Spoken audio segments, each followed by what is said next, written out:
ప్రభుత్వం వాళ్ళని చంపేసింది, 22 మంది కూలి వాళ్ళని చంపేసింది. సో అదే చంద్రబాబు ప్రభుత్వం ఏమన్నా స్మగ్లర్స్ని అరికట్టిందా, స్మగ్లింగ్ని అరికట్టిందా, జగన్ ప్రభుత్వం అరికట్టిందా? ఎందుకంటే ఇవన్నీ నేను ఉన్నప్పుడు ఎస్పీ స్థాయిలో ఒకతను ఇక్కడ ఇల్లు కట్టుకుంటే ఆ చందనం స్మగ్లర్లంతా ఆ ఇంటికి కావాల్సిన వుడ్ అంతా వాళ్ళే సప్లై చేశారు. ఇలా ఉంటుందన్నమాట. మామూలుగా ఆ ఏరియాలో పనిచేసే కానిస్టేబుల్ దగ్గర నుంచి అందరి ఇళ్లలోకి ఈ వుడ్డే సప్లై. సో ఇలాగ పోలీసులు, రాజకీయ నాయకులు తెలియకుండా స్మగ్లింగ్ జరగదు. ఇది తన అజ్ఞానా లేకపోతే మనం వినేవాడు మనవజ్ఞానంలా అన్నట్టుగా ఉంటుంది పవన్ కళ్యాణ్ స్పీచ్లు. సో పవన్ కళ్యాణ్ నేను 100% చెప్తున్నా, అతను ఏ రకమైన స్మగ్లింగ్ని అరికట్టలేడు. ఎందుకంటే అతనికి అంత పవర్ లేదు. ఫస్ట్ ఆఫ్ ఆల్ అతని మాట ఎవడు వినేవాళ్ళు లేడాడ. రెండోది, రాజకీయ నాయకులంతా ఇతను చూసి నవ్వుకుంటున్నారు ఆల్రెడీ. ఇతను ఏదో ఇట్లాంటి స్పీచ్లు ఇస్తుంటాడు తప్ప అతని యాక్టింగ్ మినిస్టర్ కాదు, సమావేశాల్లో మాట్లాడేవాడే తప్ప. ఎందుకంటే చంద్రబాబుని పొగడడం తప్ప అతను ఇప్పటివరకు చంద్రబాబు తెలుగుదేశం వాళ్ళు చేస్తున్న గ్రౌండ్ లెవెల్లో చేస్తున్న అరాచకాలు కావచ్చు, లేకపోతే హామీలు అమలు ఆపేయడం కావచ్చు, దీని మీద అతను ఏమీ మాట్లాడట్లేదు. సైలెంట్గా అసలు మౌనముని ఇతనికి నోరు లేదేమో అన్నట్టుగా సైలెంట్ అయిపోయాడు.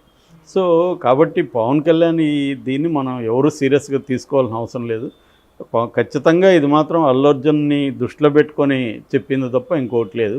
ఖచ్చితంగా గవర్నమెంట్స్లో పనిచేసేవాళ్ళు, అక్కడున్న అసలు ఫారెస్ట్ని నాశనం చేసేదే ఫారెస్ట్ ఆఫీసర్లు. ఫారెస్ట్ ఆఫీసర్ల వల్లనే ఫారెస్ట్లు నాశనం అయిపోతాయి. నేను రివర్స్లో చెప్తున్నాడు, ఫారెస్ట్ ఆఫీసర్లు ఫారెస్ట్ని సేవ్ చేస్తారు. ఎందుకంటే వాళ్ళ వల్లనే స్మగ్లింగ్. ఇది నిజానికి పేద ప్రజల్ని ఇబ్బంది పెట్టేది ఈ ఫారెస్ట్ ఆఫీసర్లే. మావోయిస్ట్ మూమెంట్ అడవుల్లో పనిచేసేది వీళ్ళకి వ్యతిరేకంగా. ఎందుకంటే ఫర్ ఎగ్జాంపుల్ వీరప్పను పట్టుకోవడానికి ఎస్టీఎఫ్ అక్కడ కొన్నేళ్ల పాటు 20-30 ఏళ్ల పాటు ఉండింది కదా. ఈ 30 ఏళ్లలో దాదాపు 200 మంది ప్రజల్ని ఈ ఎస్టీఎఫ్ వాళ్ళు చంపారు. వీరప్పను 100 మందిని చంపితే వీళ్ళు 200 మందిని చెప్పారు. కొన్ని వేల గ్రామాలని వీళ్ళు ధ్వంసం చేశారు. ఆ సంపదంతా వీళ్ళు వీరప్పన్న పేరుతో వీళ్ళు స్మగ్లింగ్ చేశారు. యాక్చువల్గా వీరప్పన్ ఒక రకంగా అడవుల్ని కాపాడాడు. ఇది చాలామంది కామెడీ అనిపిస్తుంది. వాళ్ళే కర్ణాటకలో అనేక రిపోర్టులు నేను చదివాను. ఎందుకంటే వీరప్పన్ ఉన్నప్పుడు మిగతా స్మగ్లర్లు ఎవరు వెళ్ళేవాళ్ళు కాదు, భయపడి. వీరప్పన్ చనిపోయినాక విపరీతంగా స్మగ్లర్లు వెళ్ళిపోయి స్మగ్లింగ్ చేయడం మొదలుపెట్టారు అడవుల్లోకి. ఒక రకంగా వీరప్పన్ భయం వల్ల ఎవరు వెళ్ళేవాళ్ళు కాదు. సో ఇక్కడ ఏంటంటే అడవుల్లో ఉన్న ప్రజలు వాళ్ళ లైవ్లీహుడ్ ఫారెస్ట్లో ప్రోడక్ట్స్ని అమ్ముకోవడం కావచ్చు, అవన్నీ వీళ్ళు ఆ లైవ్లీహుడ్నేమో నేరంగా చూస్తారు, ఈ స్మగ్లింగ్నేమో గొప్పగా చూస్తారు. సో ఇది పవన్ కళ్యాణ్కి అసలు ఏం విషయాలు ఇప్పటివరకు ఏమీ అర్థమైనట్టు లేదు. ఎందుకంటే ఆయనకు అర్థం చేసుకోవాలంటే ఈ ప్రభుత్వము, ఈ అటవీ శాఖ నుంచి బయటికి రావాలి. బయటకు వస్తే ఒకవేళ అర్థమైనా కూడా ఆయన చెప్పే పరిస్థితిలో లేడు. సో అందుకని ఫైనల్గా అదేదో ఊరుమూరిమి మంగళం మీద పడినట్టుగా ఇదేదో ఇప్పుడు అల్లు అర్జున్ వల్లే స్మగ్లింగ్ ఉందన్నట్టుగా మాట్లాడాడు నిన్న. అంటే హీరోలంతా అట్లాంటి పాత్రలు వేస్తున్నారు. నెగిటివ్ పాత్రలు వేయడం అనేది ఎప్పటి నుంచో ఉంది. వీళ్ళ అన్న కూడా చిరంజీవి ఆ మాటకు వస్తే బోల్డ్ నెగిటివ్ పాత్రలు వేశాడుగా. దొంగ వేశాడు, కిరాతకుడు సినిమా, దాంట్లో స్మగ్లరు ఈయన, తర్వాత మోసగాడు, రాణికాసుల రంగమ్మ, ఇవన్నీ వేశారు. ఇవాళ నెగిటివ్ పాజిటివ్ అనేది లేకుండా సినిమా అయిపోయింది. గ్రే క్యారెక్టర్స్ అంటారు. కాబట్టి సినిమాలో ఒక వ్యక్తి దొంగగా వేసినంత మాత్రం ఆ సినిమా చూసి అందరూ దొంగలుగా మారిపోరు, స్మగ్లర్గా వేస్తే స్మగ్లర్గా మారిపోరు.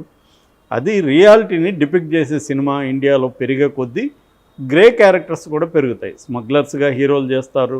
ఇప్పుడు తమిళ్లో అందుకనే తమిళ సినిమా, మలయాళ సినిమాని ఎందుకు పొగుడుతున్నాం, రియలిస్టిక్గా డిపిక్ట్ చేస్తుంది. సో ఒక క్రిమినల్ ఉంటాడు అనేది కదా తమిళ సినిమా. వాటన్నిటిని పొగుడుతూ ఇక్కడ ఇతను చేసిన దాన్ని మాత్రం విమర్శిస్తే మీనింగ్ ఏముంటుంది? అట్లా అనుకున్నప్పుడు చిరంజీవి సినిమాల గురించి కూడా చెప్పాలి కదా. కాబట్టి ఇతను కూడా నక్సలైట్ పాత్ర వేశాడు, పవన్ కళ్యాణ్ కూడా. కాబట్టి సినిమా వేరు, లైఫ్ వేరు. సో లైఫ్లో స్మగ్లింగ్ అనేది ఇతను అరికట్టే పరిస్థితి ఏం లేదు. ఇతను మాట్లాడాల్సింది తప్ప ఏం జరగదు. ఎందుకంటే దాంట్లో నుంచి ఇతను ఫస్ట్ ఎలక్షన్లో డబ్బులు ఖర్చు పెట్టకుండా ముందు ఆపగలిగితే పవన్ కళ్యాణ్ స్మగ్లింగ్ ఆపగలుగుతాడు. ఇప్పుడు ఆ ఏరియాలో 100 కోట్లు ఖర్చు పెట్టిన ప్రజాప్రతినిధులకి ఎక్కడి నుంచి మళ్ళీ ఇన్కమ్ వస్తుంది? స్మగ్లింగ్ నుంచి, ల్యాండ్ ఆక్యుపేషన్ నుంచి, రకరకాల స్కాములు చేయడం వల్ల కదా డబ్బులు వస్తుంది. సో ఇది నువ్వు ఎలా ఆపుతావు? కాబట్టి అతను ఒక విశేష సర్కిల్లో అతనే ఉండి, అతను అదేదంటారు గొంగట్లో ఉండి అన్నం తింటూ ఎంటుకలు వచ్చినాయి అన్నట్టుగా, నువ్వు ఉండేది గొంగడి, దాంట్లో కూర్చొని మళ్ళీ గొంగడంటేనే వెంట్రుకలతో నేసిన దుప్పటి లాంటిది, దాంట్లో ఉండి మళ్ళీ వచ్చేసారంటే ఏం లాభం, నేను ఏరేస్తానంటే నువ్వు కూర్చుండేది అది. ముందు దాంట్లోంచి బయటకు వస్తే కానీ చేయలేవు. మరీ ఎక్స్ట్రీమ్కి వెళ్ళిపోయి నేను ఇక్కడ పెరిగాను, ఇక్కడే చదువుకున్నాను, ఆ స్కూల్ అంటే నాకు చాలా ఇష్టం, ఇలాగ అది కామెడీ అయిపోతుంది. అలాగే పవన్ కళ్యాణ్ది ఆల్రెడీ కామెడీ అయిపోయింది. ప్రతి ప్రాంతంకి వెళ్ళి అవన్నీ కట్ చేసి ఒక దగ్గర పెడితే, నేను ఈ స్కూల్ ఇక్కడ చదువుకున్నాను, ఇక్కడ పెరిగాను రా నేను, అక్కడ తిరిగాను రా నేను, ఇలాగా పెట్టారు వరుసగా.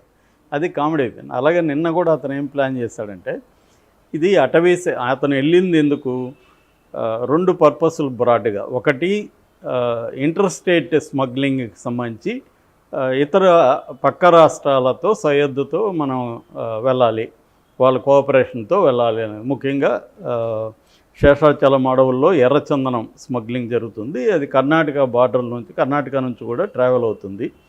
అక్కడ అరికట్టాలంటే ఆ గవర్నమెంట్ హెల్ప్ కావాలి ఒకటి. రెండవది ఇటు పార్వతీపురం కావచ్చు, చిత్తూరు జిల్లాలో కుప్పం ఏరియాలో కావచ్చు, ఏనుగుల బెడద అనేది దశాబ్దాలుగా ఉంది. నేను ఏపీసీఎల్స్లో పనిచేసిన 90స్లో, అప్పుడు మా ప్రధానమైన పోరాటం అక్కడ ఏనుగుల వ్యవహారం. ఏనుగుల రాజ్యం అనే ఒక బుక్ కూడా పౌర హక్కుల సంఘం తీసుకొచ్చి, ఓకే. సో అంత తీవ్ర స్థాయిలో ఉంది. అప్పటి నుంచి ఇప్పటి వరకు కొన్ని వందల మందిని ఏనుగులు చంపేశాయి. పంట కొన్ని వందల వేల కోట్ల విలువైన పంట నాశనం చేశాయి. సో ఈ ఏనుగుల్ని అరికట్టాలంటే కుంకి అనే ఒక ఎలిఫెంట్స్ కావాలి. అది ఇప్పుడు మనకి 2 ఉన్నాయి ఆ కుప్పం ఏరియా. ఇంకొక కొన్ని కావాలని వెళ్ళాడు. ఈ 2 మంచి పర్పస్లు. నిజానికి పవన్ కళ్యాణ్ని అప్రిషియేట్ చేయాలి ఈ చొరవకి. సో కాకపోతే అక్కడ పోయినాక అక్కడ వాళ్ళని ఇంప్రెస్ చేయాలి కదా, కన్నడ వాళ్ళని. అందుకని ఏం చేశాడంటే, ఇక్కడ ఈ అడవులకు సంబంధించి ఏమేమి సినిమాలు ఉన్నాయి అని ఎవరిని అడుగుంటాడు, ఎవడు చెప్పాడు. అందులో గంధద గుడి అని శివరాజ్ కుమార్ వాళ్ళ నాన్న రాజకుమార్ సినిమా అది వచ్చింది. దాంట్లో చదివితే కూడా వికీపీడియాలో దాన్ని తెలిసిపోతుంది కదా. ఇతను చూసుండడు గ్యారంటీకి నాకు తెలిసి, కానీ చూశానని చెప్పాడు. చెప్పి ఈ కాంటెక్స్లో కావాలని అతను అల్లు అర్జున్ మీద కామెంట్ చేయదలుచుకున్నాడు, లేకపోతే ఇది ఏం అవసరం లేదు. సో తను ఇప్పుడు అటవీశాఖ మంత్రి కాబట్టి అల్లు అర్జున్ సినిమా మీద కామెంట్కి లింక్ పెట్టి ఈ గంధద గుడి పెట్టి, గంధద గుడిలో అడవుల్ని కాపాడే పాత్రలో, డిఎఫ్ఓ పాత్రలో రాజకుమార్ చేశారు. నేను ఆ సినిమా చూశాను. ఇప్పుడేమో మొత్తం అడవుల్ని నాశనం చేసే స్మగ్లర్ పాత్ర చేస్తున్నాడు అని చెప్పాడు. క్లియర్గా పుష్పనే కదా అడవుల్లో ఈ మధ్యకాలంలో మనకి స్మగ్లర్ పాత్ర అంటే, అది కూడా చిత్తూరు జిల్లాలో సెట్ చేశారు. సో దాన్ని చూపిస్తున్నాడు. నిజానికి ఎవరో మరీ పనికిమాలిన వాళ్ళు కూడా ఇలాంటి ఇది చెప్పరు.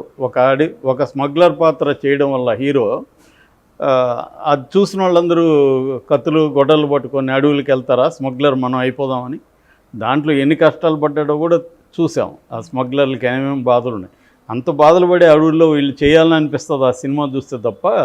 నిజానికి అక్కడ స్మగ్లర్లు ఎవరు, ప్రధాన స్మగ్లర్లు ఎవరు, అల్లు అర్జున్ కంటే కూడా హోమ్ మినిస్టర్లు, ఎంపీలు, రాజకీయ నాయకులు కదా అక్కడ స్మగ్లర్లు.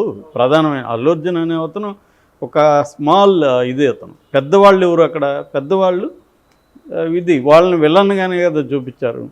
కాబట్టి ఇక్కడ స్మగ్లింగ్ అంటేనే అర్థం రాజకీయ నాయకుల